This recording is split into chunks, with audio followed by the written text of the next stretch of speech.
So hello everyone, welcome back to another video. তো শাকিব খানের কেরিয়ারে সর্বোচ্চ অনেক বড় বড় মাপের সিনেমা তার কেরিয়ারে আসবে এবং সে আমি যে সিনেমাটার কথা বলবো তার থেকেও অনেক বেস্ট বেস্ট সিনেমা সে দিয়েওছে।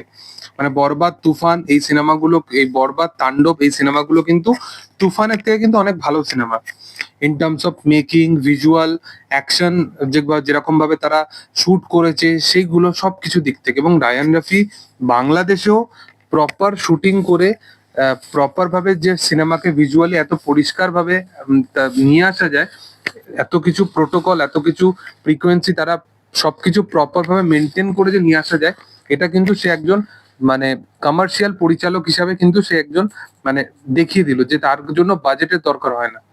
ভালো টিম যদি থাকে, ভালো বাজেট যদি থাকে এবং ভিজুয়ালি যদি তার থিঙ্কিং যদি সবসময় শার্প থাকে, সে কিন্তু এ করবে। এবং শাকিব খানের কেরিয়ারে তুফান এমন একটা সিনেমা যেটা তার কেরিয়ারের যেরকমই ফেজে সে পৌঁছাক না কেন, সেই ফেজেতে কিন্তু তার তুফান সিনেমাটাকে সবসময় মনে করবে অডিয়েন্স।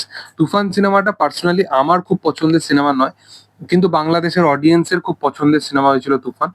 এবার তুফান নিয়ে আমি কেন বলছি, তুফান এই সিনেমাটা কিন্তু প্যান ইন্ডিয়া আসারও কিন্তু প্ল্যানিং আছে, বা প্যান ওয়ার্ল্ড ওয়াইড তারা হিন্দিতে রিলিজ করারও কিন্তু তারা মানে থিঙ্কিং কিন্তু করছে। কারণ তোমরা সকলেই জানো যে এসবিএফ যেহেতু এই কাজটার সাথে যৌথ প্রযোজনায় ছিল এবং এসবিএফ গতকালকে একটা হিন্দি ট্রেলারও আনে।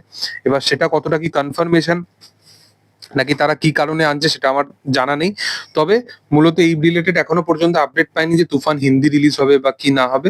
তো তুফান হিন্দি রিলিজে কেমন কি রেসপন্স পাবে আমি জানি না, তবে শাকিব খানের কেরিয়ারে যত কেরিয়ারের একটা নতুন নতুন ফেজ আসবে এবং আপকামিং দিনে শাকিব খান যেরকম যেরকম প্রজেক্ট নিয়ে আসছে সেগুলো সত্যি দুর্দান্ত। কিন্তু এই সবের ঊর্ধ্বে কিন্তু তুফান সিনেমাটা থেকেই যাবে। কারণটা হচ্ছে তুফান সেই সিনেমাগুলোর মধ্যে প্রথম একটা পদক্ষেপ ছিল যেটা বলতে পারো যে মেন স্ট্রিম ধারার ছবির যে এত রিস্ক নিয়ে বানানো যেতে পারে। এবং রায়ান রাফি আজকালকার দিনে দুই বাংলাতে, আমি শুধুমাত্র বাংলাদেশের কথা বলছি না, আমি বলছি দুই বাংলাতেই রায়ান রাফির মতো কিন্তু কমার্শিয়াল ধারার কিন্তু বা মেন স্ট্রিম ধারার কিন্তু ডিরেক্টর কিন্তু নেই বললেই চলে। এবং যারা আছে, রাজ চক্রবর্তীর মতো পরিচালক আছে, কিন্তু তারা তো আর মেন স্ট্রিম ধারার সিনেমা বানায় না। কারণ রাজ চক্রবর্তী বলতে পারো ফাইনেস্ট একজন পরিচালক যে মেন স্ট্রিম ধারার সিনেমা বানাতে পারবে। মানে ওই সময় সে যেরকম যেরকম বলতে পারো রিমেক সিনেমাগুলোকেও যেভাবে কনভিনসিং এর সাথে কম বাজেটের মধ্যে ভিজুয়ালি এত ভালো করে সে প্রেজেন্ট করতো, বাট রাজ চক্রবর্তী এখন মেন স্ট্রিম ধারার সিনেমা করছে না, তো তাকে আর ওই গিনতির মধ্যে নেওয়াও যায় না। বাট রায়ান রাফি, তাকে কিন্তু এখন সর্বোচ্চ উচ্চ স্তরে কিন্তু রাখা যেতে পারে কমার্শিয়াল ধারা বা মেন স্ট্রিম ধারা সিনেমাগুলোর মধ্যে। তাই জন্য জিদ্দার ইমিডিয়েট কিন্তু রায়ান রাফির প্রজেক্টটা কিন্তু করা উচিত। দেখার যে সেটা আপকামিং দিনে আগামী বছরে আমরা দেখতে পাই কিনা। তবে তোমাদের কি বক্তব্য এই বিষয়টার উপর সেটা তোমরা অবশ্যই কমেন্ট সেকশনে জানাতে পারো। এবং ভিডিও যদি ভালো লেগে থাকে অবশ্যই তোমরা লাইক করো, শেয়ার করো, সাবস্ক্রাইব করো চ্যানেলটাকে এবং পাশে থাকা বেল আইকনটা অবশ্যই প্রেস করে দিও। Thank you all, by.